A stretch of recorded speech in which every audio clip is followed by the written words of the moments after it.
I think, when you have that type of mindset, once the goal is completed, you strip away the excitement of the process and the adventure by thinking about what's next. You begin to become numb to everything that you're going through and the accomplishments that you're going through. And I know I'm kind of harping on this, but the coolest thing about doing this YouTube thing or creating this podcast or becoming the person that I'm trying to become is the part that I'm at right now. Like, this is the most fun part. And if I only look at the end, which is, I don't even know when that is or what that even is, then I can't enjoy right now. Like, I can't enjoy the fact that my last video got, I don't know, like 60 views or something like that. Like, that's the fun part. It's like being like, oh, dang, like, man, my video's at 60 views and like being excited about it. But if I look at 1 million, then what the crap is 60 views? Like, 60 views is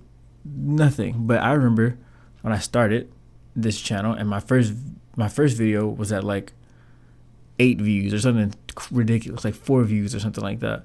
And to go from 4 to 60, if you think about it as just numbers, I mean, that's a big increase. If it's anything else, if you're investing and you were like, well, your $4 is going to go to $60, that percentage is a big percentage. But for whatever reason, when you think about it in terms of something like YouTube or something like this, it's not that big of a deal. You just want to see 10,000 or 50,000 or 1 million or whatever.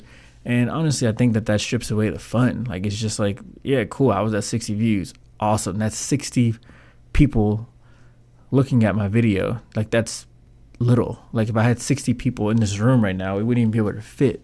You know what I'm saying? Like, and I think that's where the fun comes in. It's just embracing those little moments and not always jumping to, oh, well, I don't have fill in the blank, or I didn't have, fill in the blank or whatever. And so I think that you have to get away from this begin with the end mindset. If you really want to enjoy what you're doing and you really want to put your all into something, just stop thinking about the end of it.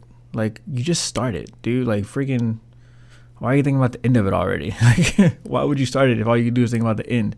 It's like the process is where the adventure is. Like, when you go and you tell a story to your kids, when you tell a story to your friends or whoever, you're not talking about the end. You're not like, it's like, yeah, okay, cool. They already know you made it. But when you talk to them and you're telling these stories, you're talking about what happened on the way there. You're talking about, if you're going from Dallas to California, your friend doesn't care that you're in California. He obviously knows you're in California. He wants to know about the trip.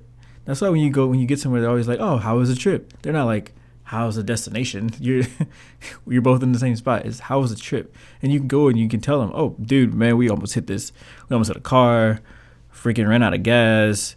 The tire blew out. We had a bunch of fun. We saw, I don't know, windmills and stuff. I mean, you know what I'm saying? Like, that's where the fun is. The fun is in the trip, the journey. The better way to live your life is to just fall in love with the process of achieving, not the actual achievement. The adventure is the becoming, the creating, and the journey, not the destination. The stories you tell your kids or your future kids or friends isn't just that you made it. It's the how that makes the story interesting. Enjoy the journey or live a life of unfulfillment. And that's why I think that begin with the end in mind is terrible advice if you really want to live a life of happiness.